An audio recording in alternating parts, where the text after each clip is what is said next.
Hi folks.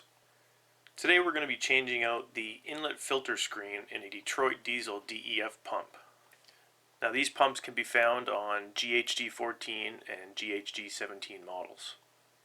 Its purpose is to catch any contaminants that may have made it past the filter screen in the DEF tank and stop them before they enter the DEF pump.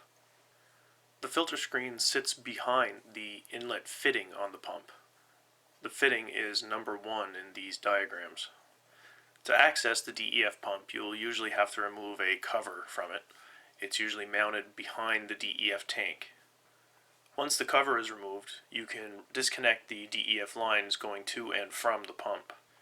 Before doing this, it's usually best to disconnect the DEF lines up on the DEF tank first.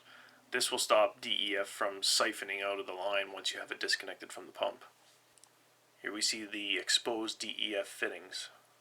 The one furthest from the camera is the inlet fitting. The fitting can be removed with either a wrench or socket. The filter screen is just pressed in behind this fitting. You can easily remove it by just grabbing it with a small pick and gently pulling it out.